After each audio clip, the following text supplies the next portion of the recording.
श्रीमद् भागवत महापुराण छठा स्कंद चौथा अध्याय दक्ष के द्वारा भगवान की स्तुति और भगवान का प्रादुर्भाव। राजा परीक्षित ने पूछा, भगवान आपने संक्षेप से तीसरे स्कंद में इस बात का वर्णन किया कि स्वयंभू मनवंतर में देवता, असुर, मनुष्य, सर्प और पशु पक्षी आदि की सृष्टि कैसे हुई।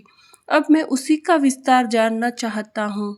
प्रकृति आदि कारणों के भी परम कारक भगवान अपनी जिस शक्ति से जिस प्रकार उसके बाद की सृष्टि करते हैं, उसे जानने की भी मेरी इच्छा है।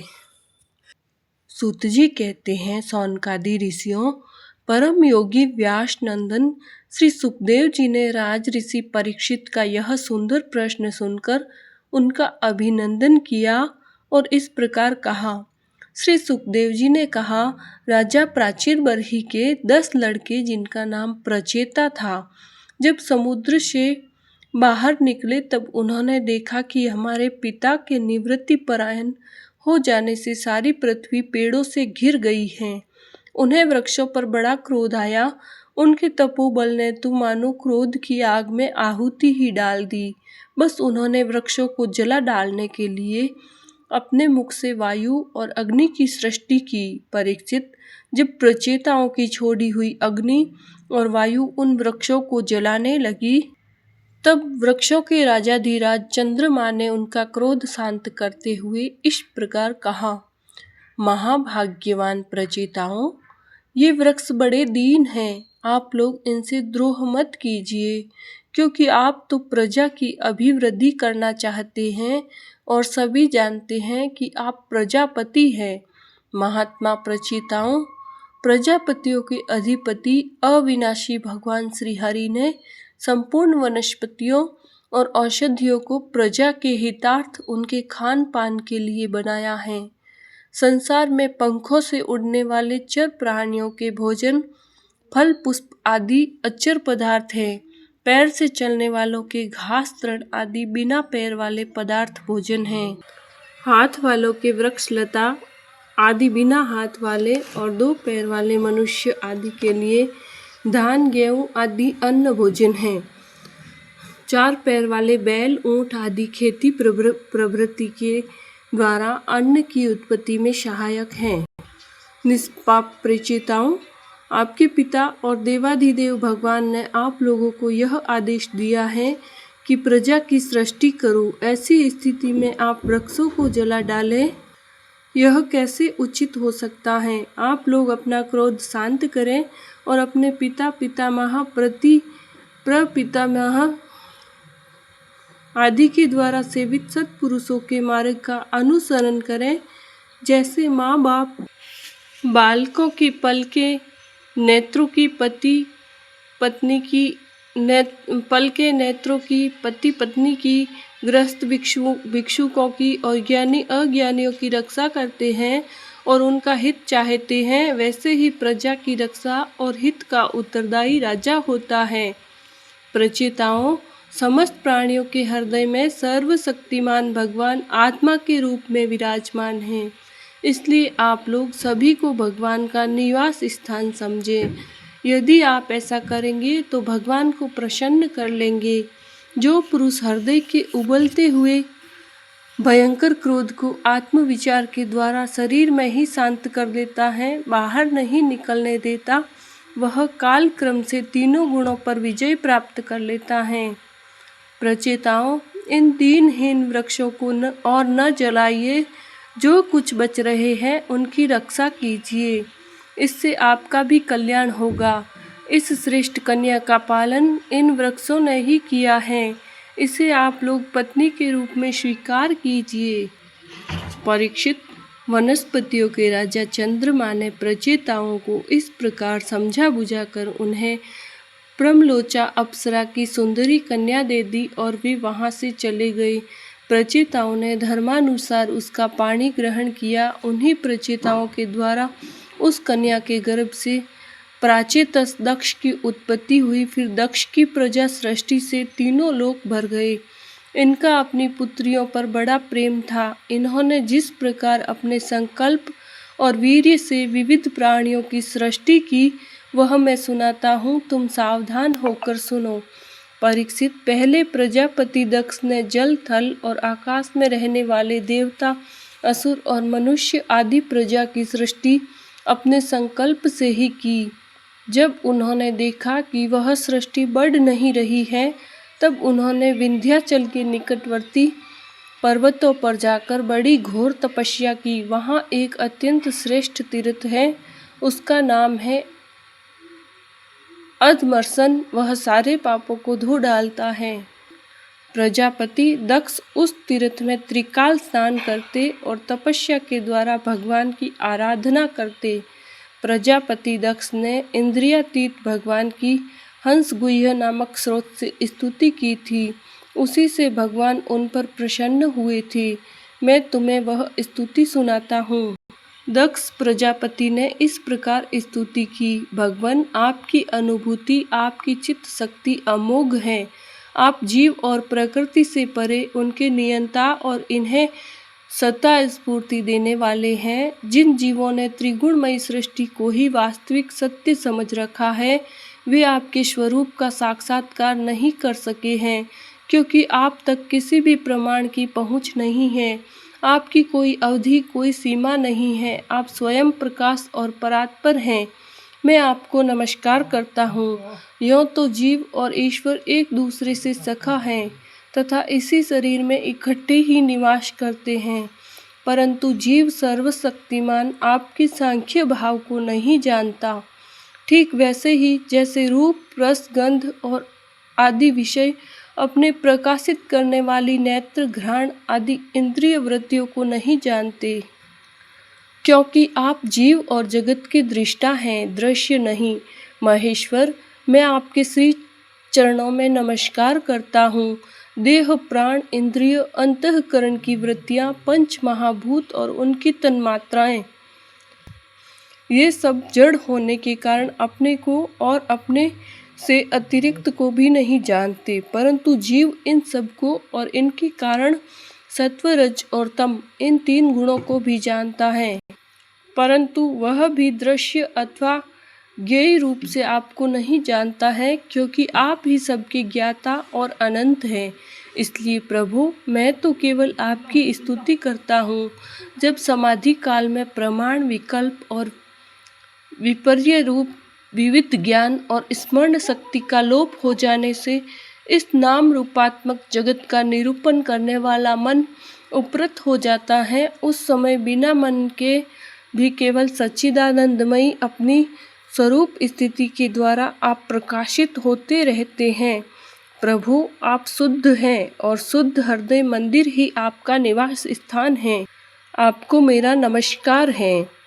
जैसे याज्ञिक लोग काष्ठ में छिपे हुए अग्नि को समिधेनी नाम के 15 मंत्रों के द्वारा प्रकट करते हैं, वैसे ही ज्ञानी पुरुष अपनी 27 शक्तियों के भीतर गूढ़ भाव से छुपे हुए आपकी अपनी शुद्ध बुद्धि के द्वारा हृदय में ही ढूंढ निकालते हैं।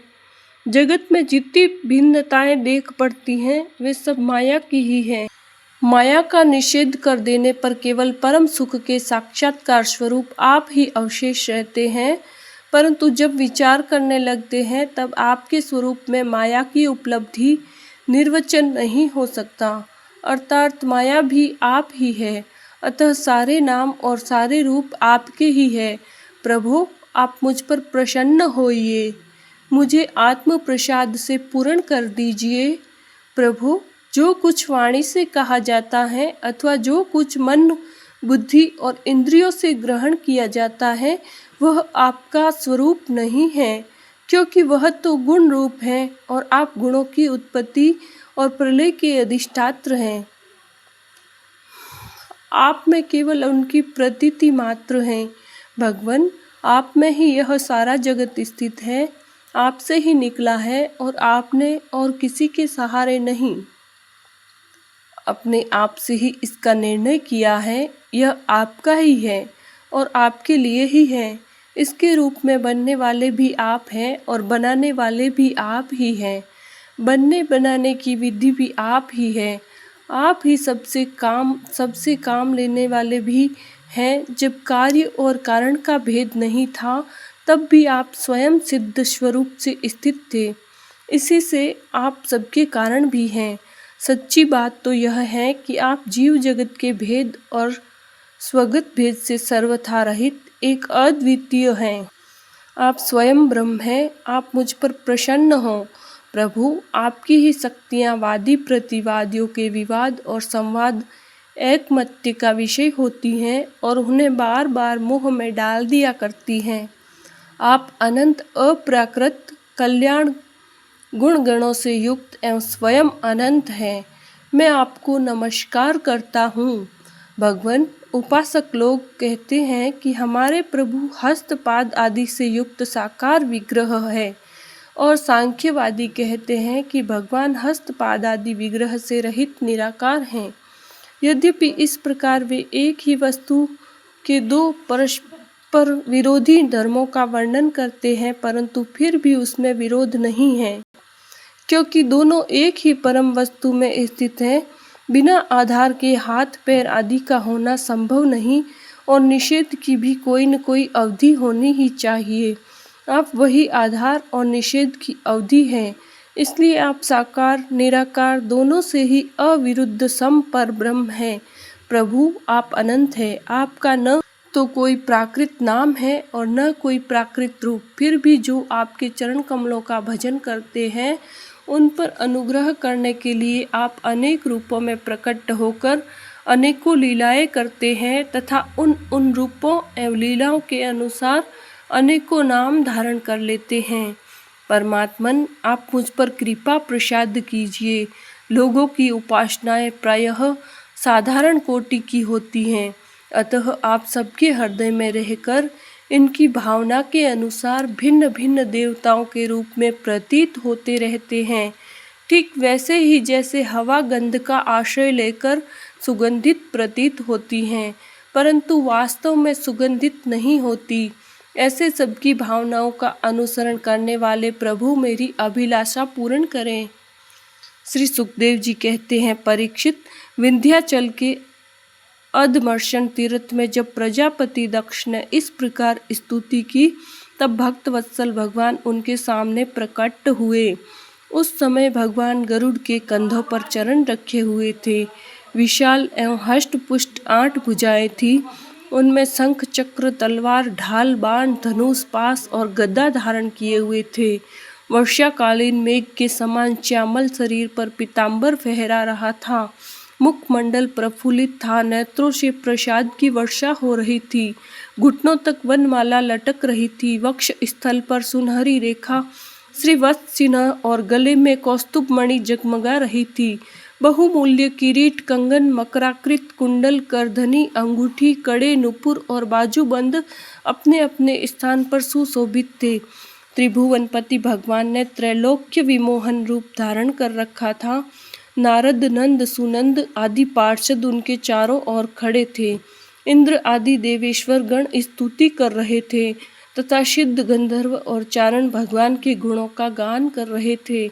यह अत्यंत आश्चर्यमय और अलौकिक रूप देखकर दक्ष प्रजापति कुछ सहम गए।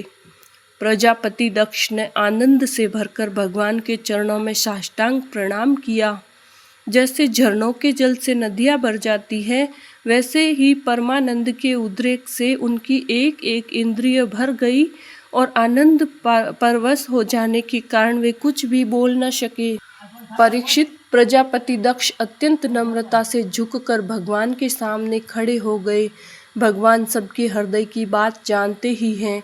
उन्होंने दक्ष प्रजापति की भक्ति और प्रजावृद्धि की कामना देखकर उनसे यों कहा। श्री भगवान ने कहा, परम भाग्यवान दक्ष, अब तुम्हारी तपस्या सिद्ध हो गई, क्योंकि मुझ पर श्रद्धा करने से तुम्हारे हृदय में मेरे प्रति परम प्रेम भाव का उदय हो गया है। प्रजापति, तुमने इस विश्व की वृद्धि के लिए तपस्या की है, इसलिए मैं तुम पर प्रसन्न हूँ, क्योंकि यह मेरी ही इच्छा है कि जगत के समस्त प्राणी अभिवृद्ध और समृद्ध हो।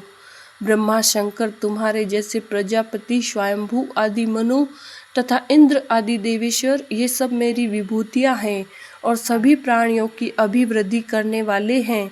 ब्राह्मण तपस्या मेरा हृदय है, विद्या शरीर है, कर्म आकृति है, यज्ञ अंग है, धर्म मन है और देवता प्राण है। जब यह सृष्टि नहीं थी तब मैं केवल मैं ही था, और वह भी निष्क्रिय रूप में। बाहर भीतर कहीं भी और कुछ न था, न तो कोई दृष्टा था न दृश्य। मैं केवल ज्ञान स्वरूप और अव्यक्त था, ऐसा समझ लो, मानो सब और सुसुप्ति ही सुसुप्ति छा रही हो। प्रिय दक्ष, मैं अनंत गुणों का आधार एवं स्वयं अनंत हूँ। जब गुणमयी माया के क्षोभ से यह ब्रह्मांड शरीर प्रकट हुआ, तब इसमें आयोनिज आदि पुरुष ब्रह्मा उत्पन्न हुए। जब मैंने उनसे शक्ति और चेतना का संचार किया, तब देव शिरोमणि ब्रह्मा सृष्टि करने के लिए उद्यत हुए, परंतु उन्होंने अपने को सृष्टि कार्य में असमर्थ सा पाया।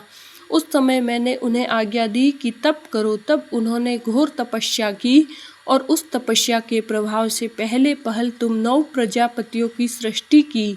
प्रिय दक्ष, देखो, यह पंचजन प्रजापति की कन्या आसिक्री है। इसे तुम अपनी पत्नी के रूप में ग्रहण करो। अब तुम गृहस्थोचित स्त्री सहवास रूप धर्म को स्वीकार करो। यह आसिक्री भी उसी धर्म को स्वीकार करेगी, तब तुम इसके द्वारा बहुत सी प्रजा उत्पन्न कर सकोगे। प्रजापते, अब तक तो मानसी सृष्टि होती थी, परंतु अब तुम्हारे बाद सारी प्रजा मेरी माया से स्त्री पुरुष के संयोग से ही उत्पन्न होगी तथा मेरी सेवा में तत्पर रहेगी।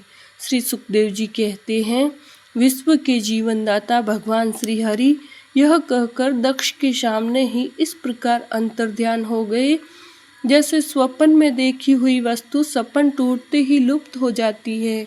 बोलिए श्री कृष्ण चंद्र भगवान की जय।